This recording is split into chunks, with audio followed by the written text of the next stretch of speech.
Durante la carne asada familiar en nuestro jardín en los suburbios de la Ciudad de México, el aroma de la carne al carbón y los chorizos llenaba el aire bajo las luces de papel picado que colgaban de lado a lado. Mi hijo Roberto abrazó a su esposa Valentina mientras bailaban al ritmo de esa vieja canción ranchera que sonaba desde la bocina portátil.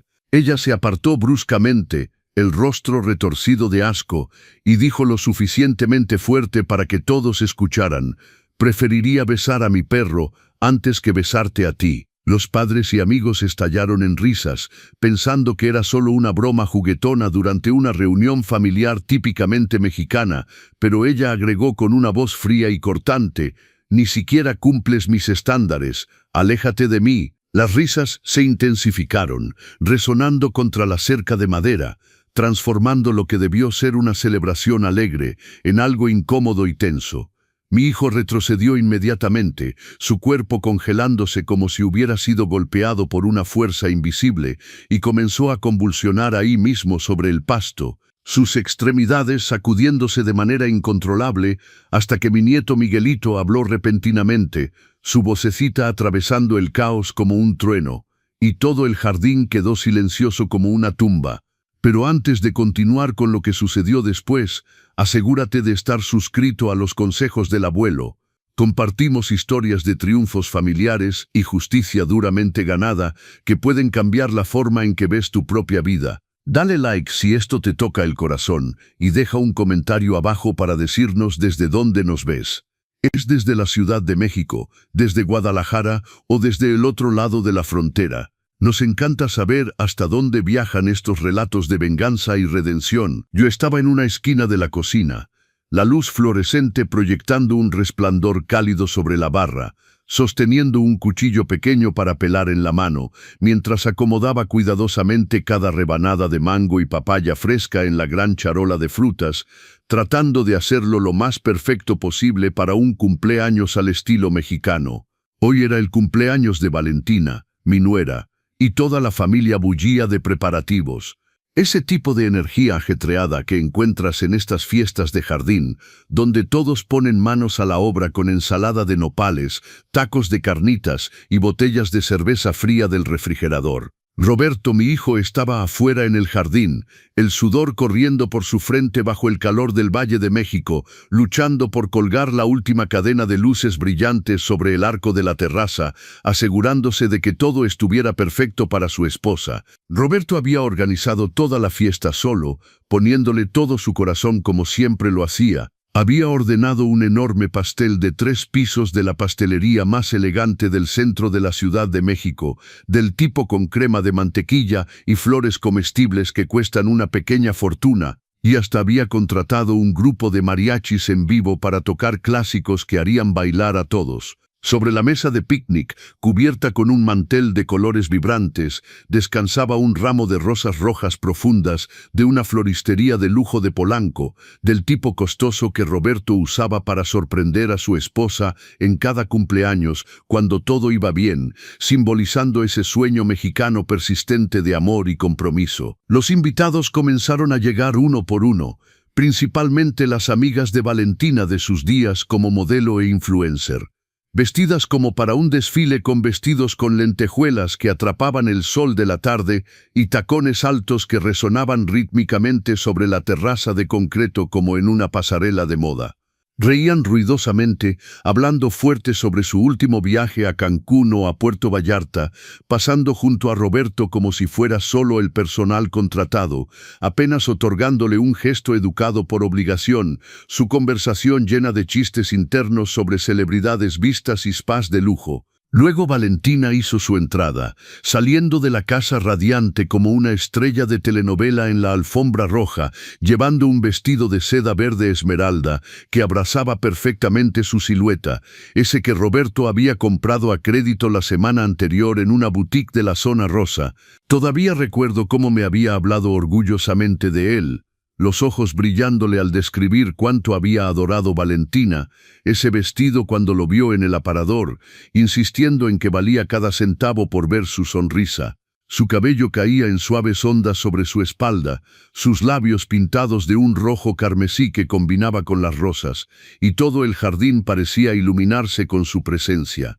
Ese tipo de carisma que voltea cabezas en cualquier fiesta mexicana. Roberto rápidamente agarró el ramo de rosas, sus manos temblando ligeramente de anticipación, y se lo entregó con una mirada llena de amor puro e inquebrantable, como un esposo devoto en esas comedias románticas mexicanas. Valentina solo sonrió fríamente, una sonrisa desprovista de cualquier calidez real como un conocido educado pero distante, y dejó el ramo descuidadamente sobre una mesa auxiliar cerca de la parrilla, tratándolo como un simple accesorio olvidado entre las festividades. Inmediatamente se volteó para abrazar a sus amigas, soltando una risa fuerte y resonante que flotaba por encima de la charla, dejando a Roberto solo ahí parado, su gesto de afecto descartado sin una segunda mirada. A lo largo de la fiesta, mientras el sol descendía y el grupo tocaba melodías contagiosas que hacían balancearse a la gente, Valentina permaneció pegada a su grupo de amigas,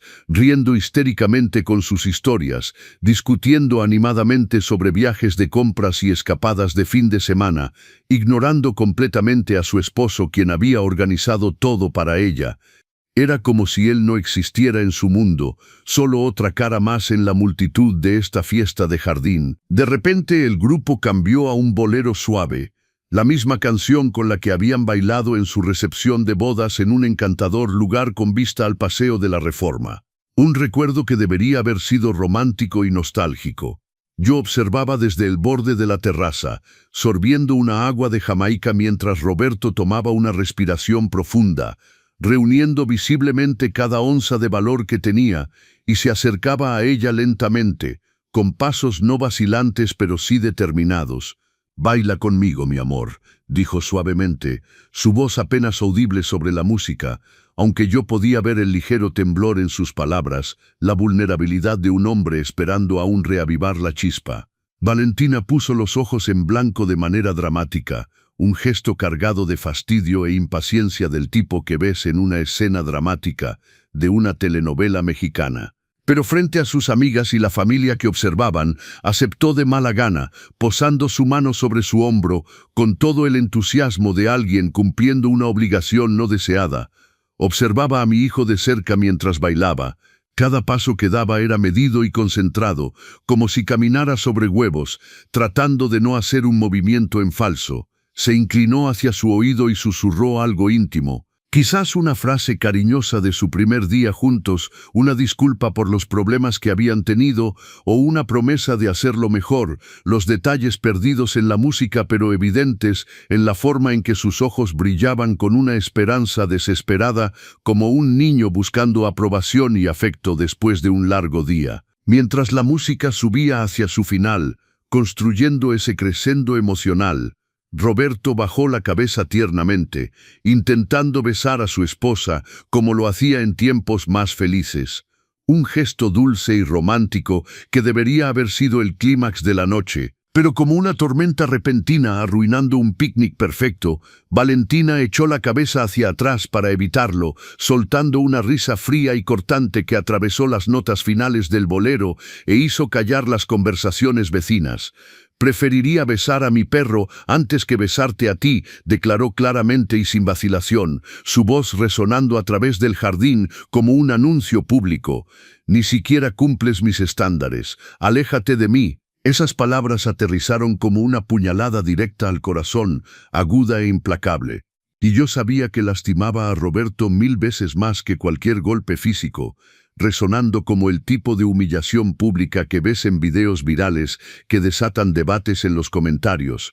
Como para hundir el clavo más profundo, se inclinó ahí mismo a recoger al pequeño chihuahua esponjado que estaba enrollado en bola a sus pies, acurrucado contra la manta de picnic, y plantó un beso en su hocico con un afecto exagerado, transformando el momento en lo que presentaba como una broma, pero que cortaba profundamente. Algunas de sus amigas comenzaron a reír incómodamente al principio, luego más libremente, algunas incluso sacando sus teléfonos para capturar la escena graciosa, como si fuera solo entretenimiento ligero durante una reunión familiar, algo para publicar en Instagram con emojis de risa. Roberto se quedó congelado en su lugar, su rostro vaciándose de color hasta estar blanco como la nieve fresca, la copa de cristal que sostenía deslizándose de sus dedos entumecidos y rompiéndose sobre la terraza de concreto con un sonido seco que llenó el silencio repentino y pesado, las piezas esparciéndose como los fragmentos rotos de su dignidad. Vi sus ojos voltearse hacia atrás de esa manera aterradora que había visto demasiadas veces antes, su cuerpo comenzando a temblar de manera incontrolable, y se desplomó al suelo ahí mismo, en medio de los restos de la fiesta, convulsionando violentamente sobre el pasto, sus extremidades sacudiéndose en el patrón familiar y desgarrador de una crisis epiléptica, la condición que había tenido desde el nacimiento. Una batalla silenciosa que habíamos librado juntos durante décadas en este país de oportunidades donde las luchas de salud pueden definir la historia de una familia. Mi grito atravesó el aire como una sirena cruda y desesperada mientras corría hacia él desde el otro extremo del jardín, empujando a los invitados atónitos, arrodillándome a su lado sobre el pasto húmedo y acunando suavemente su cabeza para evitar que se lastimara contra el suelo duro y los muebles cercanos. «¡Ay, Roberto, mi hijo!», grité, las lágrimas corriendo por mi rostro, sin importarme quién miraba, mi voz quebrándose bajo el peso de la preocupación infinita de un padre. Todo lo que veía en ese instante era mi muchacho, tendido, indefenso en medio de lo que debió haber sido una celebración, el caos de la fiesta desvaneciéndose en insignificancia. La multitud, antes animada por el humo de la parrilla y las risas, quedó extrañamente silenciosa al principio, luego estalló en murmullos de pánico y movimiento. La gente retrocediendo instintivamente como si la crisis fuera contagiosa. Nadie se atrevía a acercarse para ayudar. Sus rostros elegantes, adornados con maquillaje y sonrisas para la ocasión, ahora retorcidos de miedo e indiferencia, revelando la superficialidad de ciertas relaciones en nuestra vida mexicana agitada. Apreté a mi hijo fuerte, mis brazos enrollados alrededor de él de manera protectora, gritando para que alguien, quien fuera, llamara ayuda. Pero las respuestas fueron excusas murmuridas y miradas desviadas, nadie queriendo involucrarse. Entonces, atravesando los murmullos y mis propias súplicas desesperadas, escuché un pequeño sollozo desgarrador desde la esquina del jardín cerca del columpio. Era mi nieto, el pequeño Miguelito. Sus grandes ojos llenos de lágrimas que brillaban bajo las luces de papel picado, señalando con su dedito acusador hacia Valentina y gritando con su voz inocente y aguda: «Mamá es mala, mamá no ama a papá, ella solo ama besar al tío Ricardo, yo la vi besándolo afuera cuando estaba oscuro detrás del garaje». Las palabras del niño explotaron como una bomba durante una cena tranquila, deteniendo instantáneamente las risas y murmullos restantes, creando un silencio atónito que pesaba en el aire como la niebla sobre el lago de Chapultepec. Todos los ojos se volvieron bruscamente hacia Valentina, la acusación flotando ahí, no dicha pero poderosa, transformando la atmósfera festiva en una de shock y juicio. Eché una mirada hacia ella, viendo su rostro palidecer dramáticamente, sus labios presionados en una línea delgada, pero sus ojos permanecían fríos e inflexibles, sin mostrar ni una pizca de arrepentimiento o vergüenza, como si la revelación fuera solo un inconveniente. Desde lejos, la sirena aullante de una ambulancia acercándose atravesó el silencio sofocante, sus luces rojas y azules parpadeando contra el cielo de la tarde mientras se metía en nuestra entrada. Los paramédicos, en sus uniformes impecables, corrieron con eficiencia profesional, cargando a Roberto en una camilla con movimientos entrenados, verificando sus signos vitales y administrando ayuda en el lugar. Me levanté rápidamente, mis rodillas adoloridas por el arrodillamiento, y los seguí de cerca, mi corazón latiendo con una mezcla de miedo y alivio de que la ayuda hubiera llegado. Pero antes de subirme a la ambulancia, volteé la cabeza una última vez, barriendo el jardín con la mirada. Valentina todavía estaba ahí, de pie, inmóvil entre los restos dispersos de la fiesta, retrocediendo lentamente hacia las sombras cerca de la cerca con una expresión impasible en el rostro, como si se desconectara de la escena que había ayudado a crear. Hoy estaba sentado en la banca metálica fría del pasillo estéril de un hospital público de la Ciudad de México, el frío atravesando mi chamarra delgada mientras las luces fluorescentes zumbaban sobre la habitación de mi hijo. Los pitidos constantes y rítmicos de las máquinas de monitoreo resonaban débilmente, un recordatorio de la fragilidad de la vida en estas instalaciones modernas. A través de la pequeña ventana de la puerta, podía verlo acostado en la cama, su rostro pálido y demacrado, los ojos cerrados en un sueño inducido por medicamentos, líneas intravenosas serpenteando desde su brazo hasta las bolsas suspendidas cerca. Sentado ahí, en el silencio sofocante del hospital, rodeado de los olores débiles de antisépticos y café de la estación de enfermeras, los recuerdos de días pasados me inundaron como una vieja película rebobinada en un proyector vintage, cada cuadro trayendo una ola de emoción.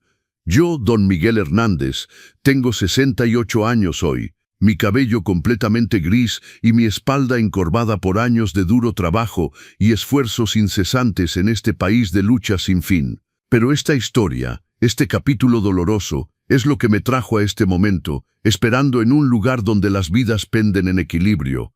Todo comenzó cuando tenía solo 25 años, en la época cuando todo en mi vida aún desbordaba de energía y esperanza juvenil, el sueño mexicano pareciendo estar al alcance de la mano en las calles animadas de una joven Ciudad de México. Todavía recuerdo ese pequeño consultorio médico sofocante con sus paredes blancas y carteles desactualizados sobre la salud del tipo que ves en las clínicas de barrio. El doctor, un hombre mayor con lentes gruesos posados en su nariz y una mirada compasiva pero seria en los ojos, estaba sentado frente a mí y mi esposa Sofía en ese entonces. Se aclaró la garganta incómodamente, su voz grave, como si no quisiera infligir más dolor del necesario a una joven pareja que comenzaba. El niño Roberto sufre de epilepsia congénita y deberá ser monitoreado de cerca. Probablemente bajo medicación por el resto de su vida, explicó, esas palabras aterrizando como un peso pesado sobre nuestros sueños de una familia perfecta. Sentí que el mundo se derrumbaba a mi alrededor, la habitación girando como si el piso se hubiera abierto. Mi diminuto hijo, apenas de un mes, dormía pacíficamente en mis brazos, tan frágil y pequeño, cargando una enfermedad que apenas comprendía, una que desafiaría cada noción de la vida despreocupada que habíamos imaginado en este país de oportunidades. Sofía estaba a mi lado, su rostro sombrío y silencioso, sus manos apretadas fuertemente sobre sus rodillas. En el camino de regreso a través del tráfico de los bulevares, no dijo una palabra, el silencio entre nosotros más espeso que la neblina sobre Xochimilco. Cuando finalmente llegamos a nuestro modesto departamento en un barrio obrero, sus manos agarraron el volante con una fuerza que blanqueaba sus nudillos, sus labios tensos como si contuviera una tormenta furiosa adentro. Aventó su bolsa sobre la mesa de la cocina con tanta fuerza que me sobresalté, el ruido resonando en el espacio pequeño. «Eres inútil, ni siquiera puedes darme un hijo sano», rugió con un desprecio que cortaba profundo, esas palabras impregnadas de la amargura de las expectativas rotas. «Debe haber locos en tu familia o algo así, este niño será mi vergüenza para siempre». Cada palabra era como una puñalada al corazón, perforando el amor que habíamos construido, dejándome ahí sosteniendo a Roberto mientras las lágrimas corrían incontrolablemente por mi rostro, el peso de la paternidad pareciendo de repente abrumador. Desde ese día, Sofía cambió completamente, su calidez transformándose en hielo, en un abrir y cerrar de ojos. Comenzó a llegar tarde de su trabajo en una oficina del centro, oliendo a un perfume barato que no era el suyo, del tipo de los mostradores de perfumería que nunca la había visto comprar. Yo sabía exactamente dónde encontraba su consuelo, en los brazos de alguien que no tenía que enfrentar nuestras realidades, pero me faltaba la fuerza para confrontarla, demasiado consumido por el miedo de perderlo todo. Un mes después, empacó sus maletas apresuradamente, arrojándome un fajo de billetes arrugados como si fuera caridad, y declaró fríamente, «No puedo vivir con un hombre que no pudo darme un hijo sano. Voy a encontrar mi felicidad ahora en algún lugar donde no tenga que lidiar con este desastre». La vi cruzar la puerta sin mirar atrás, el portazo resonando como un clavo final en el ataúd de nuestro matrimonio. El joven secretario de su oficina, yo sabía que su felicidad tenía un nombre, aquel que había estado viendo justo bajo mis narices, cenando afuera como si yo ya no existiera en su mundo. La puerta se cerró con finalidad, dejándome solo en ese departamento vacío, apretando a mi hijo enfermo fuertemente, incapaz de detener el flujo de lágrimas que nublaba mi visión del futuro. Los años que siguieron fueron una cadena interminable de lucha, trabajando 2 empleos para llegar a fin de mes en una ciudad donde el costo de vida no deja de subir. Días como empleado en una pequeña compañía de seguros en los suburbios, noches haciendo contabilidad freelance en casa bajo el resplandor de una lámpara de escritorio. Muchas noches me quedaba sentado ahí en el silencio, verificando cifras y balanceando libros mientras Roberto dormía inquieto en su cuna, el único sonido el zumbido distante del tráfico en la avenida. Pero otras noches, cuando las crisis llegaban sin advertencia, velaba toda la noche, sosteniéndolo cerca en mis brazos hasta que su pequeño cuerpo finalmente se relajaba, susurrando palabras tranquilizadoras como canciones de cuna para calmarnos a ambos. Las miradas de lástima de los vecinos en nuestro edificio, los susurros a mis espaldas mientras cargaba las compras por las escaleras. Pobre don Miguel, criando a un niño enfermo completamente solo en esta economía. Dejaron de lastimarme después de un tiempo, convirtiéndose solo en ruido de fondo a mi determinación. Nadie ofrecía ayuda real como cuidar niños o una comida caliente. No los culpaba, sabiendo que en esta vida mexicana acelerada, todos tienen sus propias batallas. Pero me di cuenta temprano que solo yo podía ser la roca que mi hijo necesitaba, la presencia estable en un mundo que a menudo parece indiferente. Roberto creció a pesar de todo, y no podría estar más orgulloso. Incluso con la epilepsia cerniéndose sobre él como una nube, era responsable y estudioso, siempre a la cabeza de su clase en la escuela pública, como si estuviera determinado a compensar cada noche sin dormir que yo había soportado. Cada vez que llegaba a casa, agitando su boleta con una gran sonrisa, mi corazón se hinchaba de una calidez que empujaba el agotamiento. «Papá, lo logré», decía orgullosamente, sus ojos brillando de logro. Lo abrazaba fuerte, conteniendo lágrimas silenciosas, sabiendo que no solo estaba luchando contra su enfermedad, sino también contra los prejuicios de una sociedad que valora la perfección sobre la perseverancia. Cuando Roberto se graduó de la preparatoria con honores, especializándose en administración de empresas, lloré de alegría toda la noche en nuestra pequeña sala. El diploma colgado en la pared como una insignia de nuestra victoria compartida. Luego fundó una pequeña agencia de viajes con grandes sueños, apuntando a mostrar la belleza de México desde las playas de Tulum hasta las calles coloridas de Guanajuato, ayudando a la gente a crear recuerdos en viajes en autobús o aventuras. Lo vi crecer hasta convertirse en un hombre hermoso. Y en esos momentos pensaba que todos mis sacrificios, las largas horas, las oportunidades perdidas, valieron la pena, construyendo un legado de resistencia en este país de segundas oportunidades. Fue ahí donde conoció a Valentina durante uno de sus viajes de negocios, una hermosa joven exmodelo e influencer con una sonrisa que podía iluminar toda una terminal de aeropuerto. Roberto se enamoró perdidamente del tipo que ves en esas telenovelas que se desarrollan en las grandes ciudades. Aunque sentía una punzada de inquietud en el corazón, un oscuro presentimiento como una nube de tormenta en el horizonte, acepté su matrimonio de todo corazón. Solo quería verlo feliz, darle la vida familiar estable por la que había luchado para proporcionar, completa con cenas festivas y carnes asadas en el jardín. Después de la boda, una ceremonia sencilla en una capilla junto al Zócalo, se mudaron conmigo a nuestra modesta casa en los suburbios donde los vecinos saludan y los jardines están bien cuidados. Un año después, nació Miguelito y tuve el honor de elegir su nombre, tomándolo de antiguas tradiciones familiares. Esos fueron los días más felices de mi vida, llenos de las alegrías simples de la vida familiar mexicana.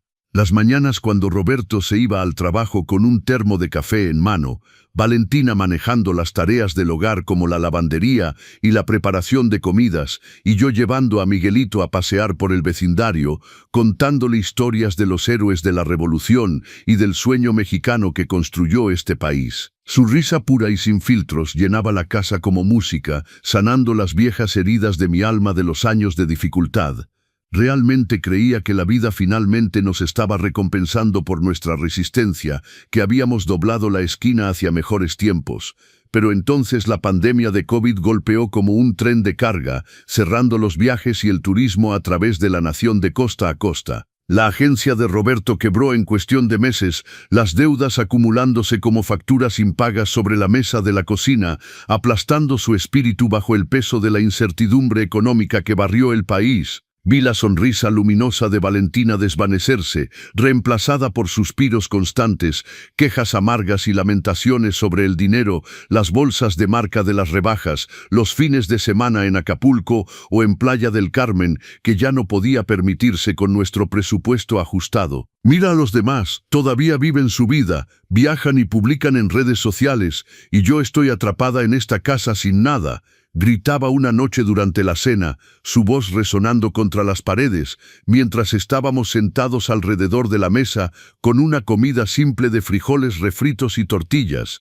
Roberto bajaba la cabeza en silencio, el tenedor empujando la comida alrededor de su plato, el dolor evidente en sus hombros caídos. Mi hijo no se rindió, sin embargo. Esa no es la manera mexicana y no es como lo crié. Transformó la habitación de huéspedes en una oficina improvisada, completa con un escritorio de segunda mano y una laptop, sentándose ahí desde el amanecer hasta tarde en la noche, tomando cualquier trabajo freelance que pudiera encontrar para mantenernos a flote, manejando redes sociales para una taquería local, diseñando volantes para una tienda de muebles en la plaza comercial, incluso escribiendo descripciones de productos para sitios de comercio electrónico que vendían de todo, desde gadgets hasta ropa. Lo miraba teclear, sus dedos volando sobre el teclado con velocidad determinada, sabiendo que estaba luchando con uñas y dientes para salvar a esta familia de la ruina financiera, encarnando ese espíritu de autosuficiencia tan celebrado en nuestra cultura.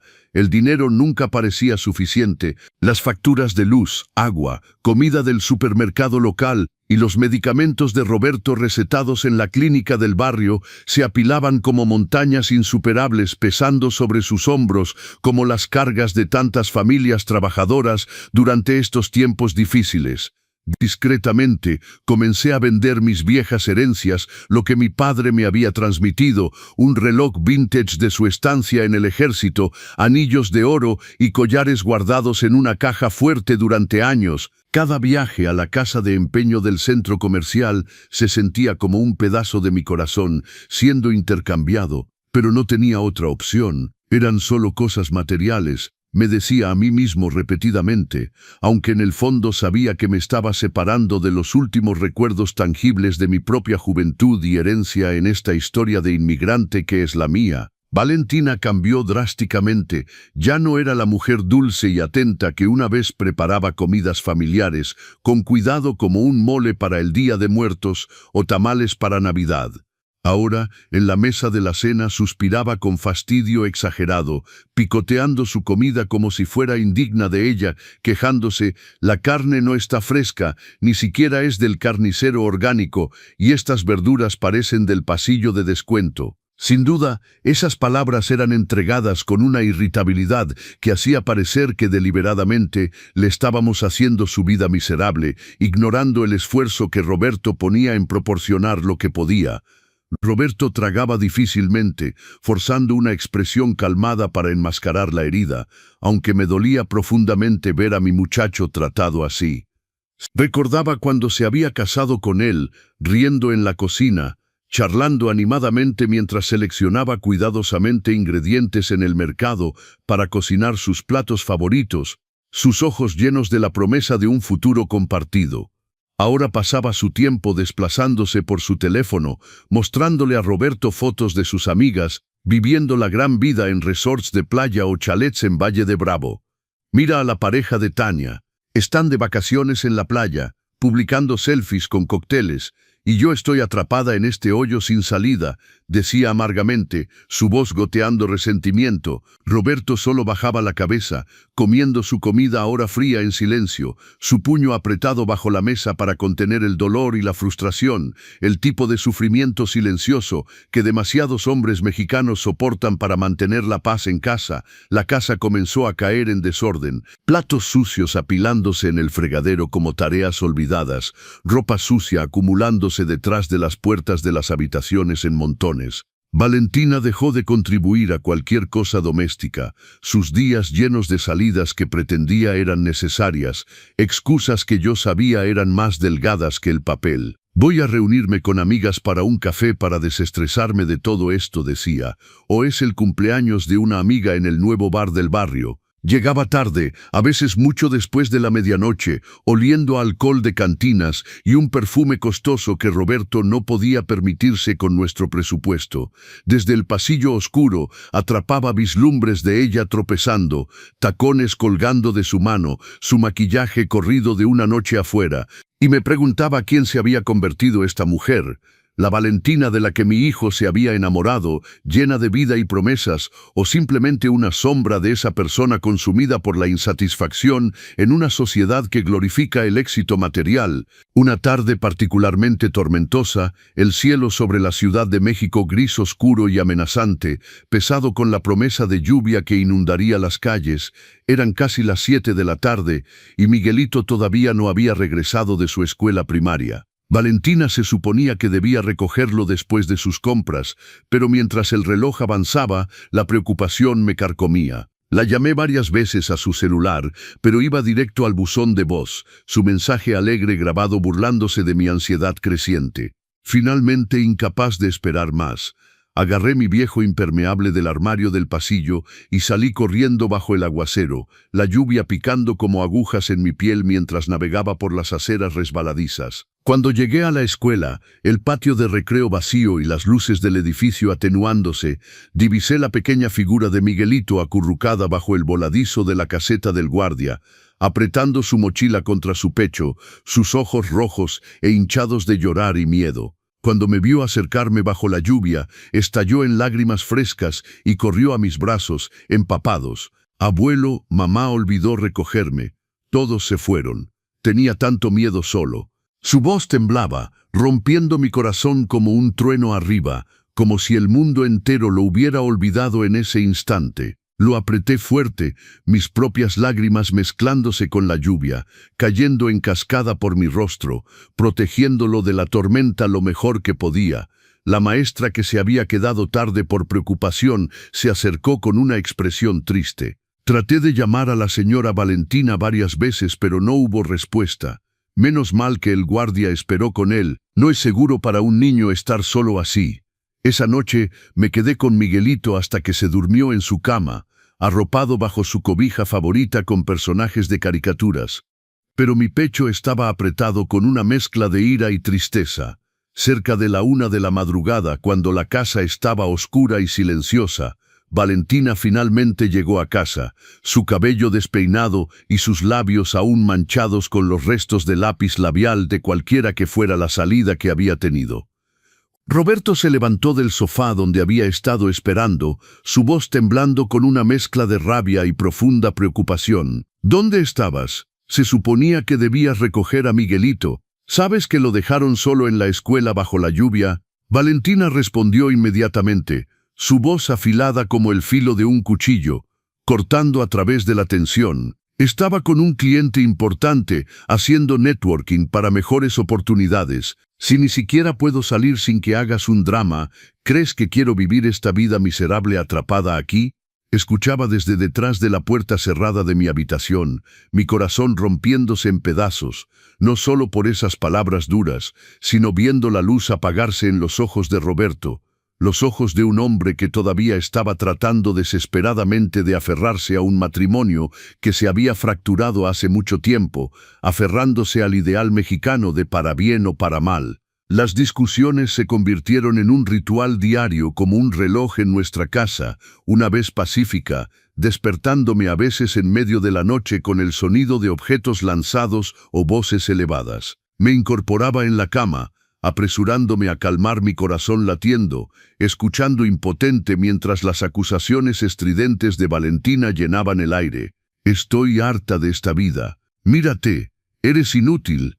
Ni siquiera puedes proveer como un hombre de verdad debería. Cuando comenzó a exigir el divorcio, sus palabras lanzadas como granadas durante la cena, me quedaba congelado, respirando superficialmente impotente mientras mi hijo soportaba el asalto en silencio estoico, su rostro una máscara de dolor. Al día siguiente, la atmósfera en la casa estaba tensa como un hilo estirado listo para romperse al menor toque. Roberto pasó el día replegado sobre sí mismo, apenas hablando, sus ojos distantes mientras pasaba por las emociones. Esa noche, llegó a casa llevando una elegante caja de una tienda de lujo, dentro una bolsa de diseñador beige, exactamente la que Valentina había estado insinuando durante meses, del tipo anunciado en las revistas brillantes. Sabía que había pedido dinero prestado a amigos e incluso vendido su reloj vintage querido, una reliquia familiar para poder pagarla, sacrificándose una vez más para tratar de reparar lo que estaba roto. Cuando Valentina vio la bolsa, sus ojos se iluminaron con una emoción genuina por primera vez en semanas y abrazó a Roberto fuerte, su sonrisa radiante mientras se extasiaba. «Gracias, mi amor, sabía que todavía te importaba más». Inmediatamente tomó fotos de la bolsa y las publicó en sus redes sociales, etiquetando amigas con leyendas sobre ser consentida y afortunada, como si las crueles discusiones de la noche anterior hubieran desaparecido en el aire para nunca más ser mencionadas. Pero yo miraba desde la esquina de la sala, mi corazón pesado y frío, viendo a través de la fachada. Su sonrisa no nacía del amor. Era la alegría temporal de la adquisición, como un niño desenvolviendo un regalo en Navidad, fugaz y superficial. El entusiasmo delgado de Valentina, apretando esa bolsa de lujo comprada con el sudor, y la dignidad disminuida de Roberto persistía en mi mente. Pero pronto se dio a la dura realidad de que nuestra familia se estaba desintegrando. Durante toda la semana que Roberto estuvo en el hospital, conectado a máquinas en una habitación privada pagada por nuestro seguro modesto, Valentina no apareció ni una sola vez, sin visitas, sin llamadas, sin mensajes de texto preguntando por su condición. Desapareció completamente, como si hubiera borrado a nuestra familia de su vida, como eliminar una aplicación vieja de su teléfono. Traté de contactar a sus amigas, el mismo grupo que había reído cruelmente en la carne asada de cumpleaños, pero su respuesta era evasiva. «No sé, don Miguel, intente preguntar a alguien más», decían, sus voces distantes al teléfono, como si el drama fuera demasiado sucio para su vida educada. Su indiferencia picaba como sal en una herida. Estas eran personas que Valentina llamaba sus mejores amigas.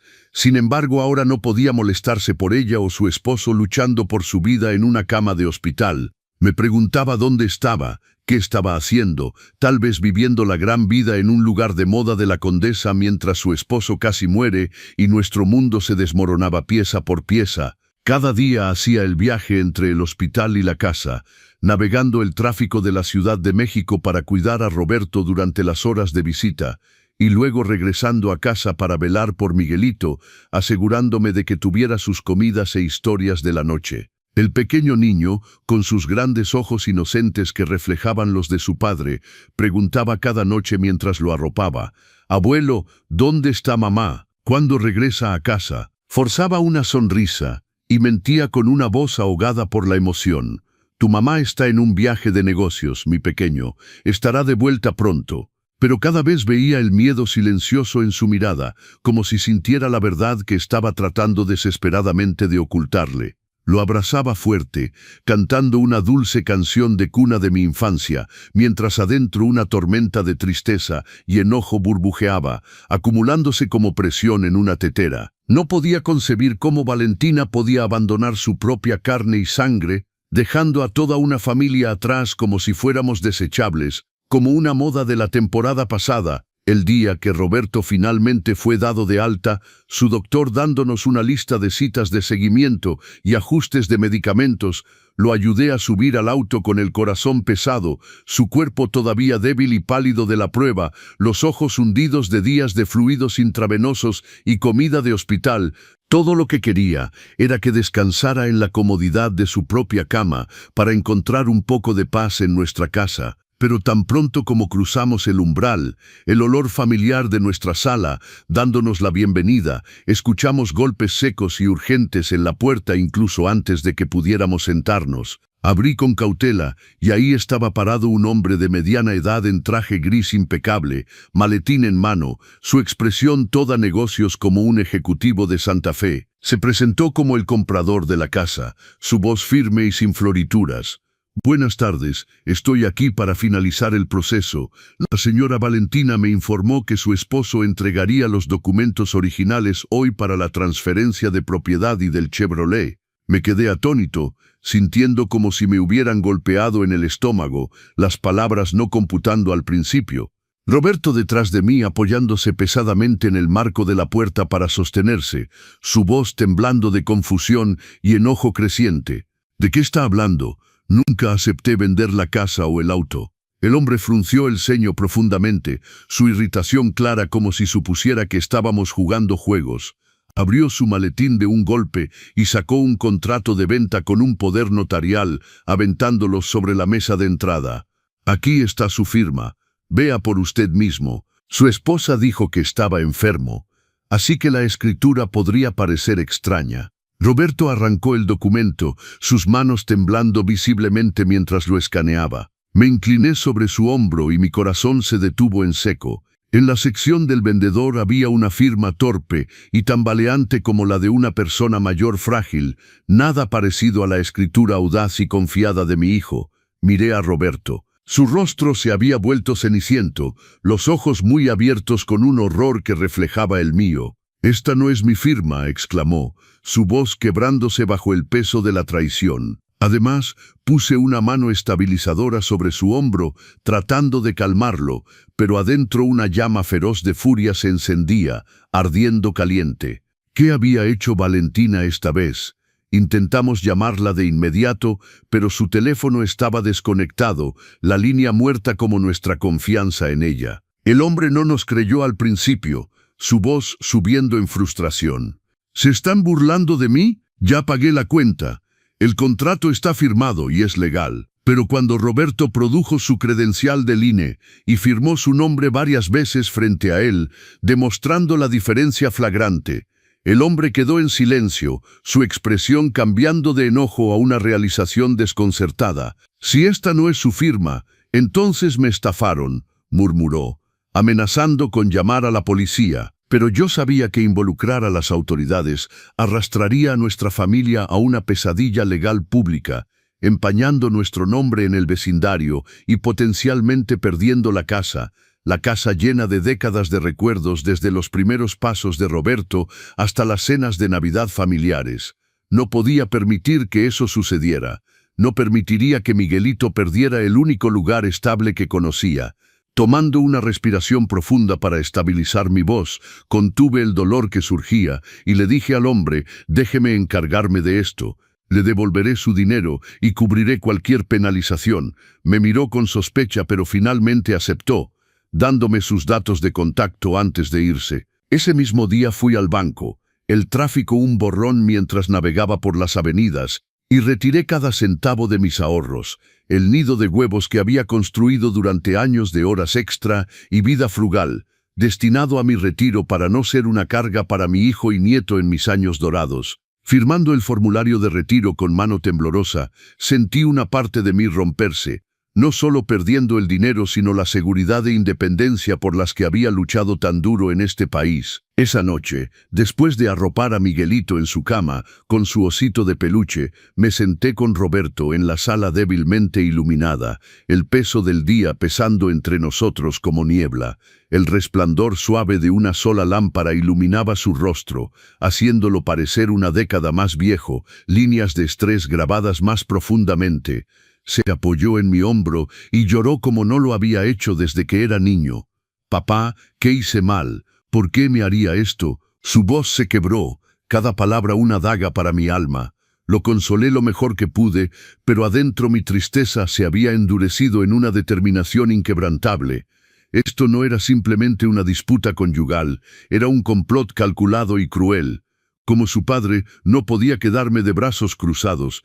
Me levanté, fui a mi habitación y busqué en el cajón mi vieja libreta de direcciones, amarillenta y frágil por el tiempo, llena de nombres de mis días jóvenes cuando la vida estaba llena de promesas. Mi corazón latía mientras hojeaba, aterrizando en Carmen Reyes, una antigua colega convertida en detective privada, su agencia especializada en investigaciones discretas.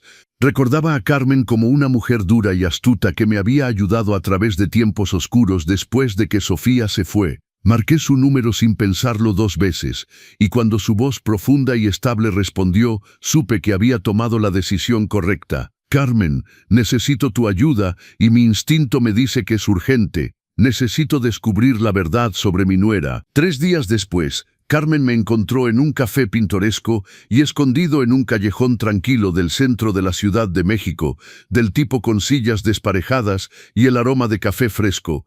Deslizó un sobre grueso sobre la mesa, su voz baja y firme. No fue difícil rastrearla, Miguel, ni siquiera está tratando de esconderse.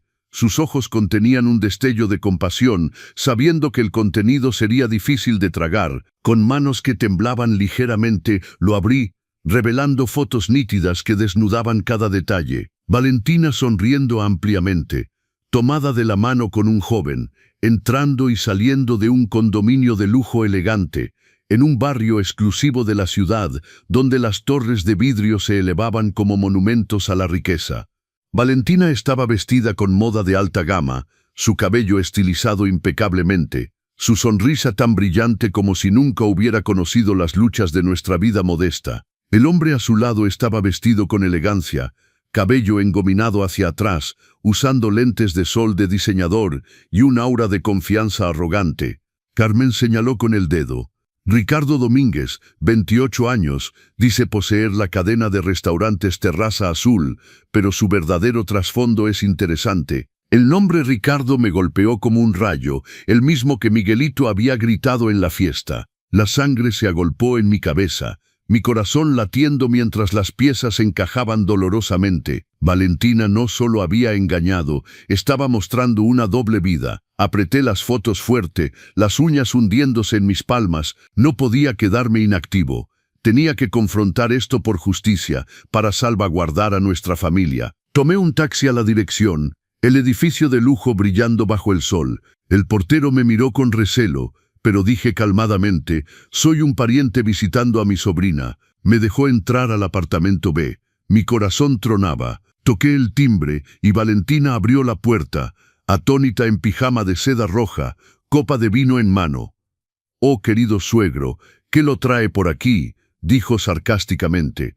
Corté directo al grano. «¿Por qué falsificaste la firma de Roberto para vender la casa?», se rió burlonamente. «Sí, lo hice. Estoy harta de la pobreza con tu hijo inútil. Merezco algo mejor». Me arrojó papeles de divorcio. La rabia hervía dentro de mí. Levanté la mano pero ella gritó y Ricardo salió corriendo, empujándome. Entonces una pareja salió de otra habitación y ahí estaba Ernesto, el antiguo amante de mi exesposa Sofía, con su mujer. Las conexiones golpearon como una pesadilla retorcida. Ricardo era su hijo, haciendo la traición aún más enredada y siniestra. Ernesto se burló. «Siempre patético, Miguel. Nunca cambias». Ricardo se jactó con arrogancia. «Puedo darle lo que tu hijo no puede. Dinero, viajes, la vida que ella merece, no esa casita miserable en los suburbios». La humillación ardía como fuego, pero mantuve la compostura. «Esto no ha terminado», dije firmemente, mi voz cortando el aire. «Van a pagar por lo que le hicieron a mi familia». Me fui jurando justicia, cada paso alimentando mi determinación de que estos traidores enfrentarían las consecuencias.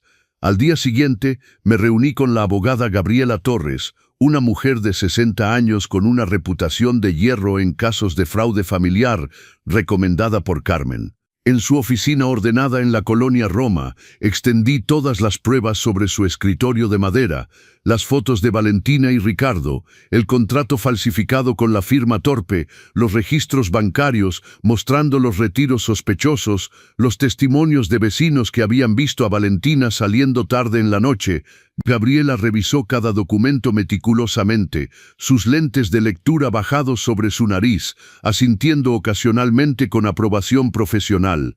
«Don Miguel, tiene un caso sólido», dijo finalmente, su voz firme y segura. «Falsificación de documentos, fraude financiero, abandono de hogar. Vamos a presentar cargos criminales y civiles. Valentina enfrentará consecuencias reales». Sus palabras fueron como un bálsamo para mi alma herida. Por primera vez en semanas sentí un destello de esperanza de que la justicia podría prevalecer.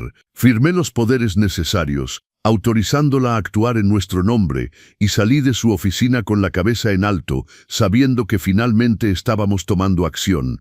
Las semanas siguientes fueron un torbellino de actividad legal. Gabriela trabajó incansablemente, presentando demandas ante los tribunales de la Ciudad de México, recopilando más evidencia, entrevistando testigos. El caso comenzó a tomar forma, construyéndose como una fortaleza inquebrantable de hechos y pruebas.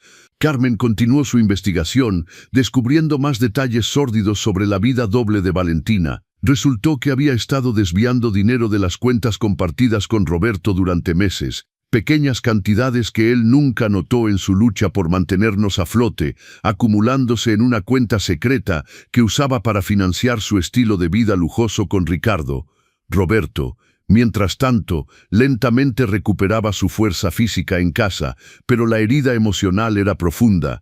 Pasaba horas sentado en el jardín, mirando al vacío, procesando la magnitud de la traición. Yo me sentaba con él frecuentemente, sin decir mucho, solo estando presente, una presencia silenciosa de apoyo paternal. Miguelito, bendito sea su corazón inocente, trataba de animar a su papá con dibujos de la escuela, pequeñas obras maestras en papel que mostraban a nuestra familia unida y feliz, la forma en que un niño desea que el mundo sea. Una tarde, mientras Roberto y yo tomábamos café en la terraza, me miró con ojos que habían envejecido décadas en semanas.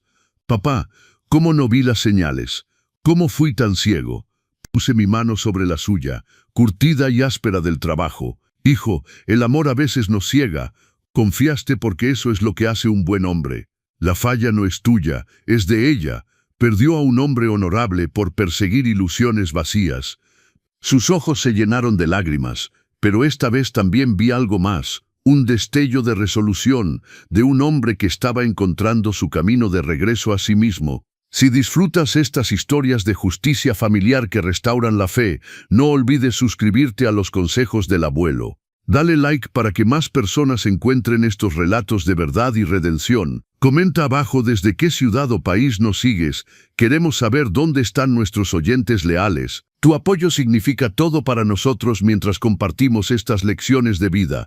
La fecha del juicio se acercaba como una tormenta en el horizonte. Gabriela nos preparó meticulosamente, ensayando testimonios, anticipando las tácticas de la defensa de Valentina. Ella probablemente alegará que estaba bajo estrés emocional, que Roberto no proveía adecuadamente, tratará de pintarse como víctima, explicó Gabriela durante una sesión de preparación en su oficina. Pero tenemos los hechos de nuestro lado. La falsificación es innegable, el abandono está documentado, el adulterio está fotografiado. Manténganse firmes en la verdad. El día del juicio llegó con un cielo despejado sobre la Ciudad de México, como si hasta el clima estuviera del lado de la justicia. Roberto, Miguelito y yo llegamos temprano al edificio del tribunal en el centro, una estructura imponente que representaba la autoridad de la ley. Gabriela nos encontró en los escalones, impecable en su traje negro de abogada, su maletín lleno de evidencia cuidadosamente organizada. «¿Están listos?», dijo con una sonrisa de confianza. «Recuerden, digan la verdad con claridad y calma. La justicia está de nuestro lado». Dentro de la sala del tribunal, el ambiente era formal y solemne. El juez, un hombre de unos 60 años con cabello plateado y una expresión severa pero justa, presidía desde su estrado elevado. Valentina llegó con su abogado, un hombre joven y ambicioso que claramente había sido bien pagado, probablemente por Ricardo. La vi por primera vez en semanas, y me sorprendió cuán diferente se veía, vestida conservadoramente para el juicio, sin el maquillaje excesivo, tratando de proyectar una imagen de respetabilidad que sabía era completamente falsa. El juicio comenzó con las declaraciones de apertura. El abogado de Valentina pintó un cuadro de una mujer atrapada en un matrimonio sin futuro, un esposo que no podía proveer, obligada a tomar decisiones desesperadas. Era repugnante escucharlo torcer la verdad de esa manera, pero Gabriela nos había advertido que esto sucedería. Luego fue el turno de Gabriela, y habló con una claridad y poder que llenó la sala. Este caso es sobre fraude, traición y el abandono cruel de responsabilidades familiares. La evidencia mostrará que la señora Valentina Hernández cometió actos criminales deliberados contra su esposo y familia. El proceso de presentación de evidencia fue meticuloso y devastador para la defensa de Valentina. Gabriela presentó el contrato falsificado, llamando a un experto en grafología que testificó que la firma era claramente una falsificación torpe, mostrando características inconsistentes con la escritura natural de Roberto. Presentó los registros bancarios, mostrando los retiros no autorizados. Presentó las fotografías de Valentina con Ricardo, entrando y saliendo del condominio de lujo, las fechas y horas claramente documentadas. Presentó el testimonio de la maestra de Miguelito sobre el incidente del abandono bajo la lluvia. Cuando le tocó a Roberto testificar, subió al estrado con dignidad tranquila. Gabriela lo guió a través de su testimonio con preguntas precisas. Describió los años de su matrimonio, cómo había trabajado incansablemente durante la pandemia, cómo había tratado de complacer a Valentina, cómo descubrió la falsificación cuando estaba apenas recuperándose en el hospital. Su voz se quebró solo una vez, cuando describió ver a Valentina humillarlo frente a todos en su cumpleaños, pero se recuperó rápidamente, manteniendo su compostura. El abogado de Valentina intentó atacarlo en el contrainterrogatorio, insinuando que él había sido negligente, que no había provisto adecuadamente, pero Roberto respondió cada pregunta con honestidad directa que solo fortalecía nuestro caso. Luego llegó mi turno de testificar. Subí al estrado, mi corazón latiendo pero mi mente clara. Gabriela me preguntó sobre criar a Roberto solo, sobre sus luchas con la epilepsia, sobre cómo había vaciado mis ahorros de toda la vida para prevenir la pérdida de nuestra casa. Hablé directamente al juez, mirándolo a los ojos. Trabajé 2 empleos durante 30 años para darle a mi hijo una vida digna. Vi a esa mujer entrar a nuestra familia y lentamente destruirla desde adentro. Ella no solo lo traicionó a él, nos traicionó a todos, incluyendo a su propio hijo pequeño. El momento más poderoso llegó cuando Miguelito fue llamado a testificar. El juez, reconociendo su corta edad, fue gentil, permitiéndole sentarse en una silla especial y hablar en sus propias palabras. Gabriela le preguntó simplemente: «Miguelito, ¿puedes decirnos qué viste detrás del garaje?» El niño, con su voz clara e inocente que resonó en la sala silenciosa, dijo: «Vi a mamá besando al tío Ricardo. Pensé que papá estaría triste si lo sabía, pero mamá fue mala con papá en la fiesta. Entonces le dije a todos, no había guión, no había coaching, solo la verdad pura de un niño». Vi lágrimas en los ojos del juez. El abogado de Valentina intentó desacreditar el testimonio del niño, sugiriendo que estaba confundido o había sido influenciado, pero el juez lo detuvo bruscamente. «Consejero, el niño ha hablado con claridad.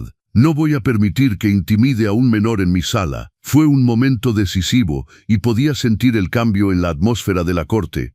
Cuando finalmente le tocó a Valentina testificar, subió al estrado con una actuación cuidadosamente ensayada. Vestida modestamente, con maquillaje mínimo, jugando el papel de esposa maltratada, su abogado la guió a través de preguntas preparadas. «Señora Hernández, ¿puede describir su vida matrimonial?» Ella suspiró dramáticamente, secando lágrimas que parecían aparecer a conveniencia. «Viví en pobreza constante. Roberto no podía mantener un trabajo estable por su condición. Yo trataba de ayudar, pero él se volvió controlador, celoso. Me sentía atrapada en una vida sin futuro». Era repugnante escuchar esas mentiras. Gabriela nos había advertido que esto sucedería, que Valentina intentaría reescribir la historia, pero teníamos algo que ella no tenía, la verdad documentada. Cuando Gabriela se levantó para el contrainterrogatorio, su postura era de un depredador acercándose a su presa. «Señora Hernández, hablemos de la pobreza que describe. ¿Es cierto que su esposo le compró un bolso de diseñador de 15,000 pesos apenas semanas antes de que usted falsificara su firma?» Valentina tartamudeó. Bueno, sí, pero Gabriela la interrumpió. Y es cierto que durante el tiempo que afirma estar atrapada en pobreza, usted frecuentaba restaurantes de lujo con el señor Ricardo Domínguez, según estos recibos de tarjetas de crédito. Presentó los documentos ante el tribunal. Valentina palideció visiblemente. Eso era para networking de negocios. Gabriela sonrió fríamente. Networking de negocios. Tenemos fotos de usted besándolo, entrando a su condominio a diferentes horas. Eso también es networking. La sala quedó en silencio absoluto. Valentina no tenía respuesta. Su abogado intentó objetar, pero el juez lo rechazó. Gabriela continuó implacablemente. Y respecto a la firma falsificada en el contrato de venta, ¿puede explicar cómo su esposo, quien según usted estaba consciente y de acuerdo, firmó con una escritura completamente diferente a la que usó en su credencial del INE ese mismo día? Valentina miró a su abogado desesperadamente. Yo no sé de qué está hablando. Roberto estaba de acuerdo con la venta.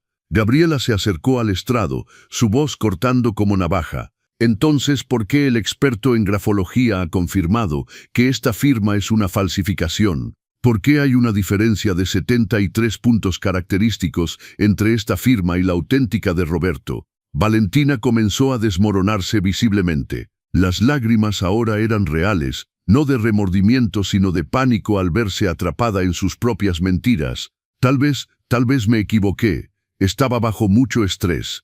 Gabriela no mostró misericordia. Se equivocó al falsificar un documento legal, se equivocó al intentar robarle la casa a su esposo enfermo, se equivocó al abandonar a su hijo de 6 años bajo la lluvia mientras estaba con su amante. Cada pregunta era un martillazo y Valentina se encogía con cada una.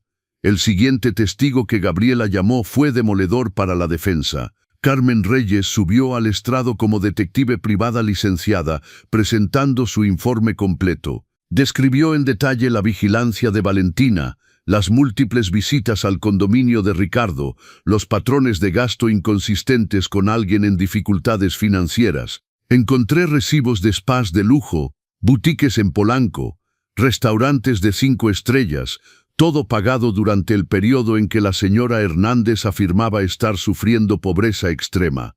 Carmen también reveló algo que ni siquiera yo sabía. Mi investigación descubrió que la señora Hernández había abierto una cuenta bancaria secreta hace 8 meses, desviando cantidades pequeñas pero consistentes de las cuentas compartidas con su esposo. El total acumulado era de 120,000 pesos. La sala estalló en murmullos. El juez golpeó su mazo pidiendo orden. Roberto a mi lado estaba pálido de shock. 120,000 pesos, robados silenciosamente durante meses. Gabriela dejó que la información se asentara antes de continuar. Luego llamó a otro testigo sorpresa, el gerente del banco donde Valentina había abierto la cuenta secreta. El hombre, nervioso pero honesto, confirmó la cuenta, las transacciones, todo documentado y legal desde el punto de vista bancario, pero claramente fraudulento en el contexto matrimonial. Pero Gabriela guardaba su golpe más devastador para el final. Llamó al estrado a un investigador financiero que había estado excavando en los negocios de Ricardo Domínguez. El hombre, un contador forense con 30 años de experiencia, presentó hallazgos explosivos. La supuesta cadena de restaurantes Terraza Azul del señor Domínguez es en gran parte ficticia. Tiene un restaurante real, sí, pero los otros 4 en su cadena solo existen en papel, son empresas fantasma usadas para lavar dinero de fuentes cuestionables. El investigador continuó, explicando cómo Ricardo había estado usando estas empresas fantasma para ocultar ingresos de actividades ilegales, evadiendo impuestos por millones de pesos. Además, agregó el investigador, encontré vínculos financieros entre Ricardo Domínguez y Ernesto Morales, el padre de Ricardo.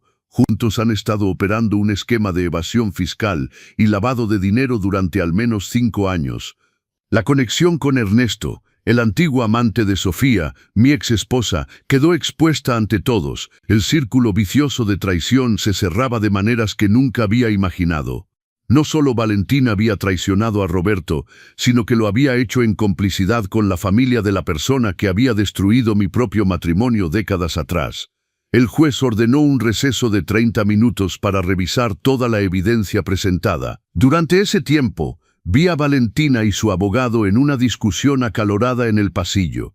Ella lloraba ahora sin control, la máscara de compostura completamente caída. Su abogado se veía derrotado, sabiendo que no había defensa posible contra la montaña de evidencia que Gabriela había presentado. Ricardo, quien había estado sentado en la galería, intentó escabullirse discretamente, pero los oficiales de justicia, alertados por el testimonio sobre sus actividades ilegales, lo detuvieron en la puerta. Lo vi ser escoltado a una sala separada, probablemente para ser interrogado por las autoridades fiscales. Cuando la corte se reanudó, el juez habló con una voz que llenó la sala de autoridad. He revisado cuidadosamente toda la evidencia presentada en este caso. Los hechos son claros e indiscutibles.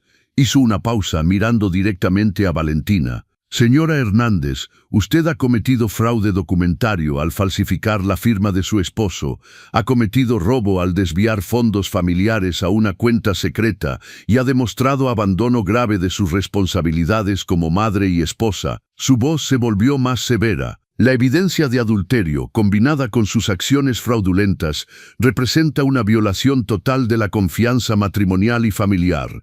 El juez continuó, su tono ahora dirigido a todo el tribunal. En casos como este, donde veo manipulación calculada, engaño deliberado y un desprecio absoluto por el bienestar de un niño inocente, mi deber es aplicar la ley con firmeza.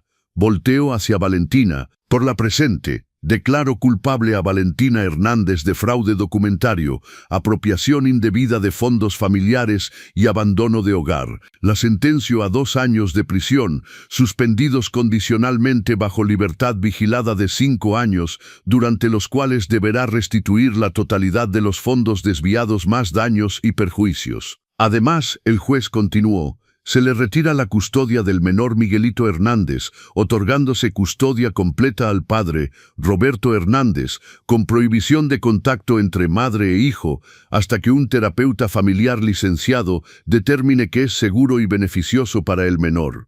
También ordeno una orden de restricción contra la señora Hernández, prohibiéndole acercarse a menos de 200 metros de la residencia familiar o lugar de trabajo del señor Roberto Hernández. Miré a Roberto, y por primera vez en meses vi algo parecido al alivio en sus ojos. No era alegría. ¿Cómo podría serlo cuando su matrimonio había terminado de manera tan horrible? Pero era el cierre, la validación de que no había estado loco, de que la injusticia que había sufrido era real, y ahora estaba siendo reconocida públicamente. Miguelito, sentado entre nosotros, apretó la mano de su padre, sin entender completamente todo, pero sintiendo que algo importante había sucedido. El juez no había terminado. Respecto al señor Ricardo Domínguez, ordeno que este expediente sea remitido inmediatamente a la Procuraduría Fiscal Federal para investigación de los cargos de evasión fiscal y lavado de dinero presentados hoy. También se emite una orden de congelamiento de activos pendiente de investigación. Vi a Ricardo en la sala lateral a través de la ventana de vidrio, su rostro descompuesto al escuchar las palabras del juez. Su mundo de lujo construido sobre mentiras y crimen estaba colapsando. Y finalmente, dijo el juez, su voz cargada de desprecio, quiero que conste en el acta que este tribunal condena en los términos más severos el comportamiento de todos los adultos involucrados en esta red de engaño. Un niño pequeño ha sido traumatizado, un hombre trabajador ha sido traicionado y despojado, y un padre anciano ha tenido que sacrificar los ahorros de toda su vida para proteger a su familia. Esta no es solo una falla legal, es una falla moral. Golpeó su mazo con firmeza. Se levanta la sesión. La sala estalló en actividad. Los periodistas que habían estado siguiendo el caso corrieron a presentar sus historias. Valentina fue escoltada fuera, su rostro oculto detrás de sus manos, flashazos de cámaras capturando su caída. Su abogado, derrotado, recogió sus papeles en silencio. Ricardo fue llevado por oficiales para interrogatorio formal, sus días de vida lujosa claramente terminados, y nosotros, nuestra pequeña familia rota pero no destruida, nos quedamos de pie en medio del caos, abrazándonos. Gabriela se acercó con una sonrisa profesional pero cálida. Don Miguel, Roberto, obtuvimos todo lo que buscábamos y más. La justicia ha prevalecido. Le agradecí profundamente, sabiendo que sin su experiencia y dedicación, esto podría haber resultado muy diferente. Salimos del tribunal hacia la luz del sol de la tarde de la Ciudad de México. El aire se sentía más limpio de alguna manera, como si una tormenta hubiera pasado dejando todo renovado. En los días siguientes, las noticias del caso se propagaron. Los medios locales cubrieron la historia, especialmente el ángulo de Ricardo y su red criminal. Resultó que la investigación fiscal lo descubrió más profundo de lo esperado. No solo estaba evadiendo impuestos, sino que estaba involucrado en un esquema de inversión fraudulenta que había estafado a docenas de pequeños inversionistas. Cuando todo salió a la luz, su único restaurante real fue embargado, sus cuentas bancarias congeladas y enfrentaba cargos criminales serios que probablemente resultarían en años de prisión. Ernesto y su familia, al verse expuestos como cómplices en algunos de los negocios turbios de Ricardo, huyeron discretamente de la ciudad. Según Carmen, quien mantuvo un ojo en ellos, se mudaron a Tijuana, tratando de escapar del escándalo que ahora manchaba su nombre. La ironía no se me escapó. Ernesto, quien había destruido mi matrimonio décadas atrás tomando a Sofía, ahora huía en vergüenza, su propia familia desintegrada por las mismas fuerzas de engaño y avaricia. Valentina, bajo los términos de su libertad condicional, tuvo que conseguir empleo legítimo para comenzar a pagar la restitución. Según me informaron, estaba trabajando en un call center, un descenso dramático de su vida anterior de lujo fingido, sin Ricardo para financiar su estilo de vida, sin acceso a la casa o al dinero familiar, enfrentaba la realidad que había estado evitando, las consecuencias de sus propias decisiones. Para nosotros, la vida después del juicio fue como despertar de una pesadilla larga y oscura. Roberto comenzó el proceso lento de sanación, no solo física sino emocionalmente. Los primeros días fueron difíciles. Lo encontraba a menudo sentado en el jardín al amanecer, una taza de café en manos, mirando el horizonte como si buscara respuestas en el cielo que se iluminaba sobre la Ciudad de México. No lo presionaba para hablar, solo me sentaba a su lado en silencio solidario, dejándole saber que no estaba solo en este viaje de recuperación. Miguelito, con la resiliencia increíble que tienen los niños, se adaptaba sorprendentemente bien. Al principio preguntaba por su madre, pero la terapeuta familiar que el juez había ordenado nos ayudó a navegar esas conversaciones difíciles con honestidad apropiada para su edad. A veces los adultos cometen errores grandes, le explicaba yo mientras lo arropaba por las noches.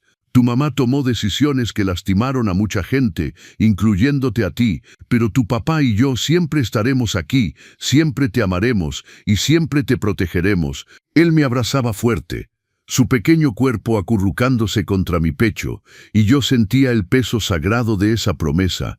La comunidad de nuestro vecindario nos sorprendió gratamente. Cuando se corrió la voz sobre lo que había sucedido, muchos vecinos que antes solo nos saludaban cortésmente comenzaron a acercarse con apoyo tangible. Doña Esperanza, la señora mayor de la casa de la esquina, traía tamales caseros cada fin de semana. Para que no tengan que cocinar tanto, decía con una sonrisa cálida. Don Carlos, el mecánico del taller local, se ofreció a revisar nuestro Chevrolet gratis. La familia se cuida entre sí, insistía cuando Roberto intentaba pagarle. Estos gestos pequeños pero significativos nos recordaban que no estábamos solos, que éramos parte de un tejido social más grande que se fortalecía en tiempos de crisis. Un día, aproximadamente un mes después del juicio, Roberto recibió una llamada inesperada. Era Fernando Sánchez, un antiguo cliente de su agencia de viajes que había quedado impresionado con el profesionalismo de Roberto antes de que la pandemia cerrara todo. Fernando ahora dirigía una empresa de consultoría en marketing digital y estaba buscando expandir su equipo. Roberto, he seguido tu caso en las noticias, dijo Fernando durante su reunión en un café del centro. Sé lo que has pasado. Y honestamente el tipo de integridad y perseverancia que mostraste es exactamente lo que busco en un socio de negocios, no solo un empleado. Roberto llegó a casa esa tarde con un brillo en los ojos que no había visto en más de un año. Papá, Fernando quiere que me una a su empresa, no como empleado sino como socio minoritario. Dice que mi experiencia en turismo y servicio al cliente sería invaluable para expandir sus servicios a la industria hotelera y de viajes. La emoción en su voz era contagiosa. Por primera vez desde la pesadilla con Valentina, mi hijo estaba mirando hacia el futuro con esperanza genuina en lugar de solo sobrevivir el presente. La propuesta de Fernando era generosa y realista. Roberto comenzaría con un salario estable mientras aprendía el negocio de marketing digital, y después de un año, si las cosas iban bien, recibiría un 20% de participación en la empresa. No era una fortuna instantánea, pero era una oportunidad real de reconstruir su carrera con dignidad y potencial de crecimiento. Roberto aceptó sin dudarlo. Esa noche celebramos modestamente en casa, con pozole que preparé especialmente y agua de horchata fresca. Miguelito, sintiendo la energía positiva, sonreía más ampliamente que en meses, haciendo bromas tontas que nos hacían reír a todos hasta que nos dolía el estómago. Roberto se sumergió en su nuevo trabajo con la intensidad de un hombre que había encontrado un propósito renovado. Llegaba a casa por las noches cansado pero con una satisfacción visible en su rostro, contándonos sobre los proyectos en los que trabajaba, las estrategias que estaba desarrollando, los clientes que estaba ayudando. Fernando resultó ser no solo un buen socio de negocios, sino también un verdadero amigo, invitando a Roberto a eventos de networking, presentándolo a contactos importantes, tratándolo como un igual valioso en lugar de simplemente alguien a quien le estaba haciendo un favor. Con ingresos estables nuevamente, Roberto insistió en comenzar a reembolsarme el dinero que había gastado salvando la casa. «Papá, no puedo aceptar que hayas perdido todos tus ahorros por mis problemas», decía cada vez que el tema surgía. Pero yo me negaba firmemente. «Hijo, ese dinero cumplió exactamente el propósito para el que estaba destinado, proteger a mi familia. No fue una pérdida, fue una inversión en lo que más importa». Además, agregaba con una sonrisa, ¿para qué necesito ahorros de retiro cuando ya estoy viviendo mi mejor vida cuidando a mi nieto y viendo a mi hijo triunfar? Pero Roberto, terco como su padre, encontró una manera. Comenzó a depositar cantidades modestas en una cuenta de ahorro a mi nombre cada mes. «Es para tu futuro, papá», insistía, «o para emergencias médicas, o para ese viaje que siempre quisiste hacer a Oaxaca para ver las ruinas. Lo que sea, pero lo voy a hacer». Vi en ese gesto no solo su agradecimiento, sino su propia sanación, su necesidad de restaurar un sentido de orden y reciprocidad en su vida. Los meses pasaron y con ellos vino una transformación notable en Roberto. El hombre quebrantado que había salido del hospital estaba siendo reemplazado por alguien más fuerte, más sabio, templado por el fuego de la adversidad. Empezó a cuidarse mejor, yendo a caminar por las mañanas, preparando comidas saludables, tomando sus medicamentos religiosamente. Las crisis epilépticas, que habían sido más frecuentes durante el periodo de estrés extremo con Valentina, comenzaron a espaciarse nuevamente bajo el régimen disciplinado que estableció. Una tarde de sábado, mientras Miguelito jugaba fútbol con otros niños del vecindario en el parque cercano, Roberto y yo nos sentamos en una banca bajo un árbol de jacarandas, sus flores moradas cayendo ocasionalmente como confeti natural. «Papá», comenzó Roberto con una voz reflexiva, «he estado pensando mucho sobre todo lo que pasó». Esperé en silencio, dejándolo procesar sus pensamientos a su propio ritmo. Estuve enojado durante mucho tiempo, enojado con Valentina, enojado conmigo mismo por no ver las señales, enojado con la vida por darme epilepsia y hacer todo más difícil. Se detuvo, observando a Miguelito reír mientras perseguía el balón. Pero algo cambió después del juicio. No es que la perdoné exactamente, no sé si alguna vez podré hacer eso completamente, pero me di cuenta de que aferrarme a ese enojo solo me estaba lastimando a mí mismo y por extensión a Miguelito y a ti. Así que decidí dejarlo ir, no por ella sino por nosotros. Sentí un nudo en la garganta. Mi hijo, que había sido tan maltratado y traicionado, estaba eligiendo la paz sobre el resentimiento. Esa era una forma de fortaleza que ninguna adversidad podría quebrantar. «Estoy orgulloso de ti, hijo», le dije, mi mano en su hombro. «Lo que has logrado no es solo sobrevivir, sino convertir tu dolor en crecimiento. Ese es el verdadero carácter de un hombre». Él sonrió esa sonrisa genuina que había estado ausente por tanto tiempo. Lo aprendí de ti, papá. Tú nunca te diste por vencido cuando mamá se fue, cuando todos dijeron que no podrías criarte solo. Me enseñaste que la adversidad no define quiénes somos, sino cómo respondemos a ella. Si estas historias de resistencia y transformación familiar te inspiran, recuerda suscribirte a los consejos del abuelo. Dale like para que este mensaje de esperanza llegue a más familias que puedan estar pasando por sus propias tormentas. Comenta desde qué parte de México o del mundo nos sigues. Creamos una comunidad de apoyo que trasciende fronteras. Tu participación fortalece a todos. A medida que pasaban las estaciones, nuestra pequeña familia encontró su nuevo ritmo, su nueva normalidad. Las mañanas eran especialmente preciosas. Yo preparaba el desayuno mientras Roberto se alistaba para el trabajo y Miguelito para la escuela. La cocina se llenaba del aroma de café recién hecho, tortillas calientes y frijoles refritos. Desayunábamos juntos en la mesa que había sido testigo de tantos argumentos y lágrimas, pero que ahora resonaba con conversaciones alegres y planes para el día. Roberto se había vuelto más presente como padre, compensando quizás el tiempo que había estado consumido por los problemas matrimoniales. Los fines de semana eran dedicados completamente a Miguelito. Iban al parque de Chapultepec, al Museo de Historia Natural, a partidos de fútbol local. Roberto le enseñaba a andar en bicicleta en las calles tranquilas del vecindario, corriendo junto a él con una mano protectora en el asiento, hasta que el niño encontraba su equilibrio y pedaleaba solo, su risa de pura alegría llenando el aire. Un domingo memorable, Roberto llegó a casa con una noticia emocionante. Papá, Fernando y yo acabamos de cerrar un contrato importante con una cadena hotelera en Playa del Carmen. Van a renovar completamente su estrategia de marketing digital, y yo voy a liderar el proyecto. El orgullo en su voz era palpable. Esto significa que mi participación en la empresa se va a solidificar antes de lo esperado. Fernando quiere formalizar mi sociedad al 20% el próximo mes. Era increíble ver cómo la vida había dado un giro completo.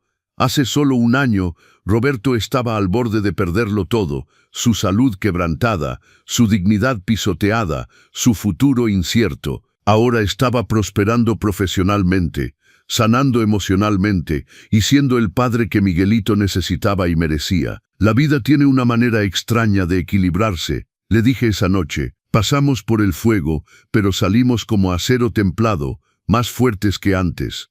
La casa misma parecía reflejar nuestra transformación. Roberto y yo pasamos varios fines de semana renovándola, pintando las paredes con colores frescos y luminosos, reparando cosas que habían sido ignoradas durante los tiempos difíciles, plantando flores nuevas en el jardín. Cada mejora era simbólica, marcando el cierre de un capítulo oscuro y la apertura de uno nuevo lleno de posibilidad.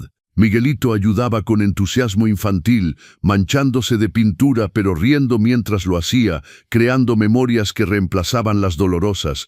Una tarde, mientras trabajábamos en el jardín, llegó una carta certificada. Era de la oficina del juez, informándonos que Valentina había solicitado formalmente una sesión de terapia supervisada con Miguelito, como permitía su sentencia bajo ciertas condiciones. Roberto leyó la carta con expresión seria. Luego se arrodilló frente a Miguelito. «Hijo, tu mamá quiere verte, pero solo si tú quieres y solo con un terapeuta presente. No tienes que decidir ahora y sea lo que decidas está bien. ¿Qué quieres hacer?». Miguelito pensó por un largo momento, su carita seria más allá de sus años. «No sé, papá. Estoy feliz ahora, tengo que verla». Roberto lo abrazó. «No, no tienes que hacer nada que no quieras. Tal vez algún día, cuando estés listo, pero no hay prisa. Tu felicidad y seguridad son lo más importante». El niño asintió, aliviado, y volvió a jugar con su balón. Roberto dobló la carta y la guardó. «Algún día», me dijo en voz baja, «cuando sea verdaderamente el momento correcto, no cuando ella lo demanda o cuando el sistema lo sugiere». Hubo un momento particular que cristalizó para mí cuán lejos habíamos llegado. Era el cumpleaños de Roberto, el primero desde el desastre del año anterior. Decidimos celebrarlo en casa, solo nosotros tres, sin la presión de impresionar a nadie o cumplir expectativas externas. Preparé su comida favorita, mole poblano que había estado cocinando lentamente durante horas, el aroma especiado llenando cada rincón de la casa. Miguelito, con mi ayuda secreta, había hecho un pastel de chocolate desde cero, desigual y imperfecto, pero hecho con amor puro. Cuando Roberto llegó a casa del trabajo esa tarde y vio la mesa decorada modestamente con papel picado que Miguelito había recortado en la escuela, sus ojos se llenaron de lágrimas. «Esto», dijo con voz quebrada de emoción, «esto es lo que realmente importa, no las fiestas elaboradas o los regalos caros. Esto ustedes dos, nuestra familia». Nos abrazamos los tres, un círculo inquebrantable de amor y lealtad que había sobrevivido la tormenta más feroz. Esa noche, después de que Miguelito se durmiera con su estómago lleno de pastel, Roberto y yo nos quedamos despiertos hablando en la sala. «Papá, tengo algo que decirte», comenzó con una seriedad suave. «He estado viendo a una terapeuta, alguien recomendado por la terapeuta familiar de Miguelito. Al principio era escéptico, pensé que no necesitaba ayuda, que podía manejarlo solo, pero me ha ayudado a procesar todo, no solo lo de Valentina, sino también mi epilepsia, cómo me sentí toda mi vida siendo el niño enfermo, la presión de probarte que valía la pena todo tu sacrificio. Me di cuenta de que nunca habíamos hablado realmente sobre esa carga que había llevado. Roberto, nunca, ni por un segundo, dudé que valieras cada sacrificio. Eres mi mayor orgullo, no por lo que lograste, sino por quién eres, un hombre bueno en un mundo que no siempre recompensa la bondad». Él asintió, limpiándose los ojos. «Lo sé ahora, pero el niño dentro de mí necesitaba escucharlo, necesitaba creerlo realmente. La terapia me está ayudando a reconciliarme con mi pasado para poder construir un futuro mejor. 2 años han pasado desde aquel día terrible en la carne asada familiar. 2 años que han transformado nuestras vidas de maneras que nunca hubiera imaginado posible cuando estaba arrodillado junto a Roberto en ese jardín, sosteniéndolo mientras convulsionaba, mi mundo desmoronándose alrededor. Pero aquí estamos, no solo sobreviviendo, sino prosperando de formas que honran cada lágrima derramada, cada noche sin dormir, cada momento de duda superado. Roberto ahora es socio pleno al 30% en la empresa de Fernando, que ha crecido exponencialmente gracias en gran parte a sus esfuerzos. La división de marketing turístico que estableció genera más de la mitad de los ingresos de la compañía. Tiene su propia oficina con vista al Paseo de la Reforma, un equipo de 5 personas trabajando bajo su liderazgo y el respeto de toda la industria. Lo más importante, tiene paz. Esa paz interna que solo viene cuando un hombre ha caminado por el fuego y emergido sabiendo exactamente quién es y qué vale. Miguelito, ahora de 8 años, es un niño diferente del pequeño traumatizado que gritó esa verdad devastadora en la fiesta. Está en el equipo de fútbol de su escuela, trae a casa calificaciones excelentes y tiene ese brillo en los ojos que solo tienen los niños que se sienten seguros y amados. La terapeuta nos dio el alta hace 6 meses, declarando que había procesado completamente el trauma y estaba prosperando. «Es un testimonio de la estabilidad y amor que ustedes le han proporcionado», nos dijo durante la última sesión. «Este niño va a estar bien». Hace 3 meses, durante una reunión de networking en Polanco, Roberto conoció a Sofía Mendoza, una arquitecta talentosa y viuda con una hija de 7 años. No fue amor a primera vista del tipo de las telenovelas, sino algo más profundo y real, reconocimiento mutuo entre 2 personas que han sufrido, sanado y están listos para intentar nuevamente con sabiduría ganada a través del dolor. Me la presentó hace unas semanas durante una cena casual en casa.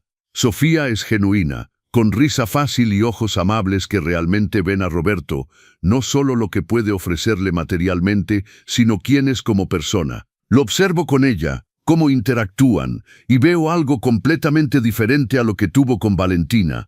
No hay performance, no hay un Roberto tratando desesperadamente de complacer mientras camina sobre cáscaras de huevo. En cambio, hay conversación real, risas compartidas, respeto mutuo. Ella sabe sobre su epilepsia y no pestañea. «Mi hermano tenía diabetes tipo 1, dijo simplemente cuando él se lo mencionó nerviosamente. Las condiciones de salud son parte de la vida, no definen a la persona. Supe en ese momento que ella era diferente, que tal vez, solo tal vez, mi hijo había encontrado a alguien que realmente lo merecía. Miguelito y la hija de Sofía, Daniela, se han hecho buenos amigos. Los veo jugar juntos en el jardín cuando ella viene a visitarnos, y hay algo hermosamente inocente en su camaradería. No estoy apresurando nada, ni Roberto ni Sofía tampoco. Todos hemos aprendido que las cosas buenas no pueden ser forzadas, que el amor real se construye con tiempo, paciencia y acciones consistentes, no declaraciones grandiosas o gestos vacíos. En cuanto a Valentina, la vemos ocasionalmente de lejos cuando viene a sus sesiones de terapia supervisadas con Miguelito, que finalmente aceptó hacer cada 2 meses después de un año de negarse. Las sesiones son breves, formales, supervisadas por un profesional. Miguelito sale de ellas sin angustia aparente, habiendo establecido límites saludables con ayuda de su terapeuta. Ella es mi mamá biológica, me explicó con una madurez sorprendente para su edad, pero ustedes son mi familia real. No hay amargura en su voz, solo una aceptación serena de la realidad. He oído a través de conocidos mutuos que Valentina eventualmente dejó el call center y ahora trabaja como gerente en una tienda departamental, un trabajo honesto que le permite cumplir con sus obligaciones de restitución. No sé si ha cambiado realmente o simplemente aprendió a jugar un papel diferente. Honestamente, ya no importa. Ella es parte del pasado, una lección aprendida, una cicatriz sanada que ya no duele cuando la tocas. Ricardo cumplió 3 años de prisión por evasión fiscal y fraude. Salió hace 6 meses, según leí en una nota pequeña en el periódico local, y se mudó a Monterrey para comenzar de nuevo lejos del escándalo. Ernesto y su familia nunca regresaron de Tijuana, su nombre ahora asociado permanentemente con el escándalo de lavado de dinero. A veces pienso en la ironía de todo, cómo las mismas fuerzas que destruyeron mi matrimonio décadas atrás eventualmente se autodestruyeron, cómo la traición eventualmente traiciona al traidor. Yo, a mis 70 años ahora, me encuentro en el lugar más inesperado, genuinamente feliz. Mis días están llenos de propósito simple pero profundo. Llevo a Miguelito a la escuela cada mañana, pasamos por la panadería local para un pan dulce que compartimos en el camino. Paso las mañanas cuidando el jardín, que ahora florece con rosas, bugambilias y hierbas aromáticas que uso para cocinar. Las tardes las paso con otros abuelos del vecindario, jugando dominó en el parque, intercambiando historias, riendo de los absurdos de la vida. Roberto insistió en remodelar mi habitación el año pasado, agregando un baño privado y un pequeño estudio donde ahora escribo. Sí, he comenzado a escribir mis memorias, no para publicación sino para Miguelito, para que algún día cuando yo ya no esté, pueda leer sobre su abuelo, sobre su padre, sobre la fuerza que corre en sus venas de generaciones de hombres que se negaron a ser quebrantados por la adversidad. Una noche reciente, los 3, Roberto, Miguelito y yo, estábamos sentados en la terraza bajo las mismas luces de papel picado que habían iluminado aquella terrible fiesta hace 2 años. Pero ahora esas luces brillaban sobre una escena completamente diferente. Roberto asaba carne mientras Miguelito y yo preparábamos la salsa. La conversación fluía fácil, llena de bromas internas y planes para el futuro. «Abuelo», dijo Miguelito de repente, «¿alguna vez estás triste por todo lo que pasó?» La pregunta me tomó por sorpresa, pero Roberto y yo intercambiamos una mirada que contenía años de conversaciones. A veces admití honestamente, pero no por las razones que podrías pensar. No estoy triste por lo que perdimos, sino por el tiempo que desperdicié preocupándome por cosas que no importaban. ¿Sabes qué descubrí, mijito? Que la verdadera riqueza no está en cuentas bancarias o casas grandes o impresionar a gente que no te ama realmente. Señalé alrededor del jardín modesto, a Roberto en la parrilla, a la mesa simple pero acogedora. Esta es la verdadera riqueza, familia que se ama, comida compartida, risas honestas, saber que no importa qué tormenta venga, enfrentaremos juntos. Eso es lo que tu bisabuelo trató de enseñarme, lo que yo traté de enseñar a tu papá, y lo que esperamos que tú lleves contigo toda tu vida. Roberto se acercó, poniendo una mano en mi hombro y otra en la cabeza de Miguelito. El abuelo tiene razón, hijo. Las peores cosas que nos pasaron terminaron enseñándonos las lecciones más valiosas. Aprendimos quiénes somos realmente, qué es importante y que podemos sobrevivir cualquier cosa mientras nos tengamos el uno al otro. Miguelito asintió solemnemente, procesando estas palabras con esa sabiduría antigua que a veces veo en sus ojos jóvenes.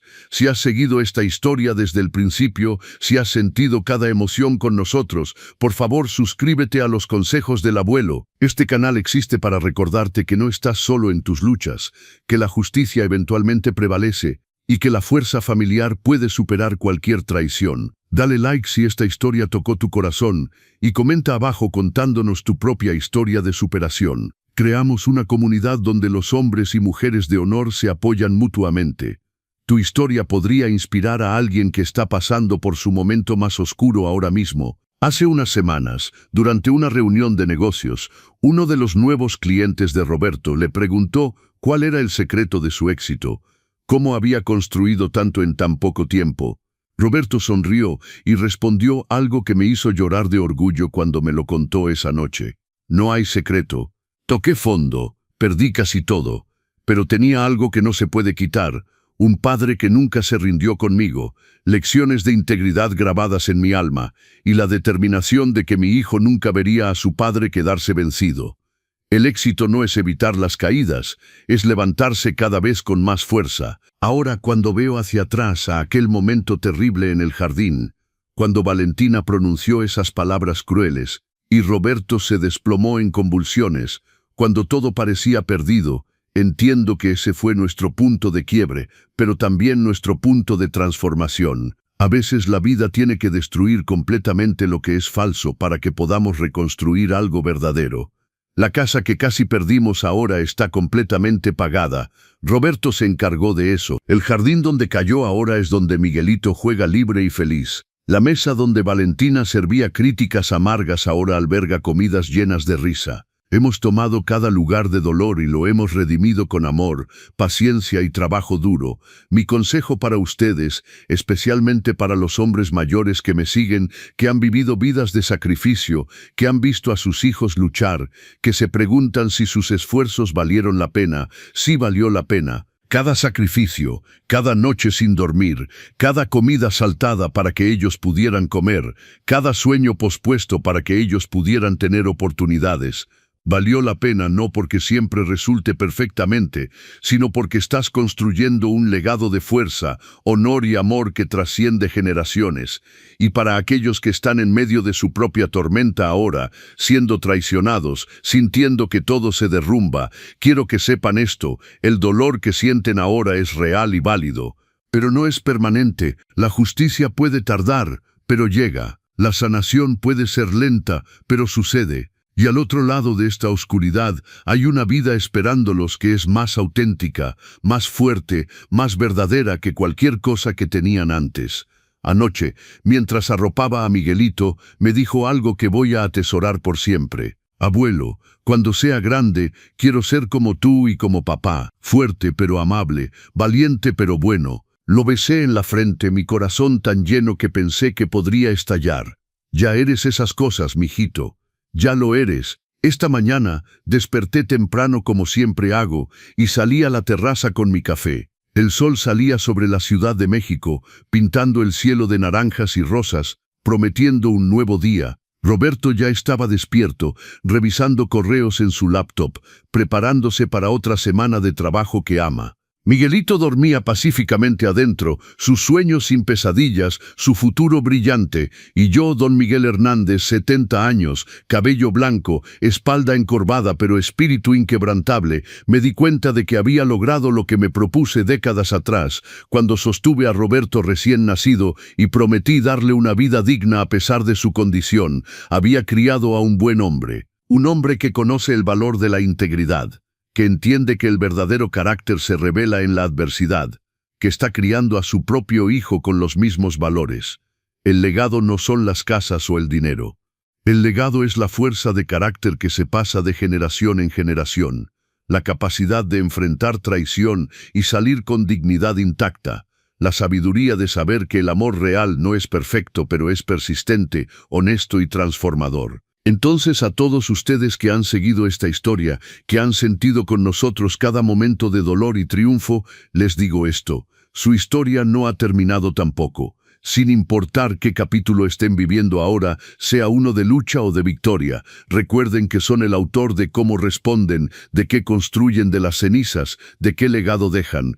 Gracias por caminar este viaje con nosotros. Gracias por sus likes, sus comentarios, su apoyo. Si esta historia cambió algo en ustedes, compártanla con alguien que necesite escuchar que la redención es posible, que la justicia existe, que las familias pueden sanarse. Suscríbanse para más historias de la vida real, de triunfos familiares, de justicia ganada con dificultad.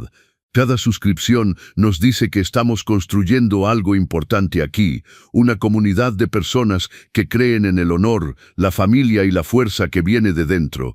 Que Dios los bendiga a todos, que encuentren la paz que nosotros encontramos, que sus familias prosperen, que su fuerza nunca flaquee, y recuerden siempre, la verdadera fortaleza no es nunca caer, es levantarse cada vez con más determinación, más sabiduría y más amor.